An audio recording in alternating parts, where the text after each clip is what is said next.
Rio 92.3, LA's new home for hip hop. It's your girl, I-Day, sitting here con mi primo, Miguel. What's up, prima? How are you? I'm good. I just got back.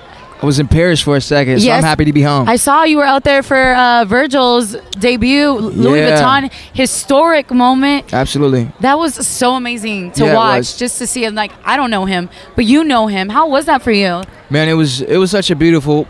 It was an event, but it was more than that. It was like a dream, man. It was a dream. I don't know if you saw any of the shots, like kind of from the top, and you could see the whole. I did. The color, like, I was like, oh my God, that is amazing. It was live. I mean, live music. The collection is beautiful, man, and just to see everybody out there there to just support the energy, you know, and just give them the energy. It just felt like a celebration all the way around. No, I was very happy to be a part of it. So big shout out to my team. Thank you, Virgil, for having me, brother. Yes. We're so happy for him. It seemed like a really, really beautiful moment, and it just seemed like an authentic friendships and real support, especially for somebody that comes from Chicago, like Virgil, and everything that he's been through. So it was well deserved. But you're doing a lot. I swear to God, you never stop working. You just announced a tour. Yes, indeed. The Ascension Tour. The Ascension Tour. I'm mad at that name because my Mexican self, I'm like Ascension. There you go. Ascension. That's good. Ascension. That's exactly how you say it too. I'm super excited because you're bringing along Division with you, and I'm a huge fan. And I was just like,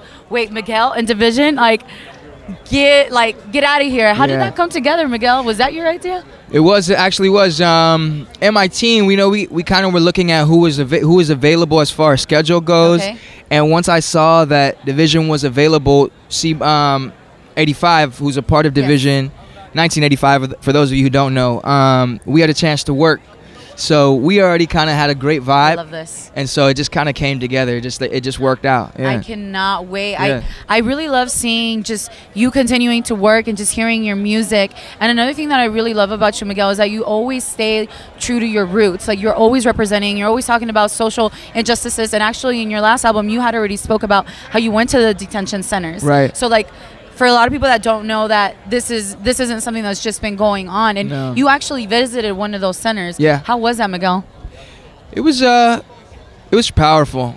I mean, I was going to understand kind of the how things were working, because I needed to be educated. So I was really going kind of to really get a sense of what's really happening. And on that trip, I got to speak to 5 different individuals who had each been incarcerated, and that's what they are. They're prisons. Right. They call them detention centers, or they call them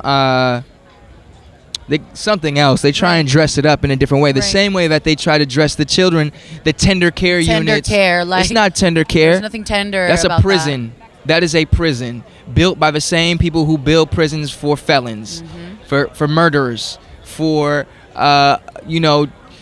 child abusers and rapists. It's the same people that build those facilities are building them, and these are where these children are ripped from their families. But I got to speak with 5 people who had been held for different lengths of time, decades. Some were there for 10, 15 years, other 5 years. These are people who had no criminal record, had not done anything to deserve that. They just simply were undocumented. Right. And the zero tolerance, policy here in the United States that got passed because there's a majority of, Republicans sitting in the Senate.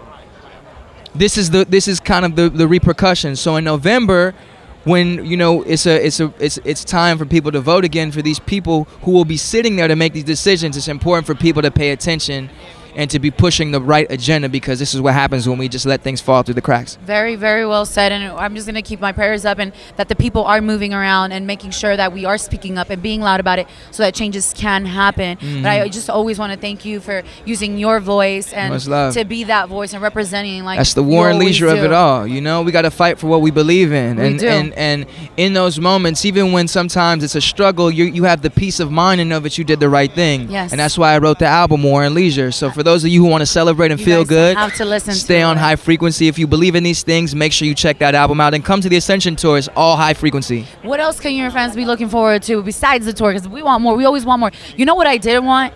You threw that party at the hotel and for Wild Heart. And then I was like waiting. Okay, forget Coachella, people.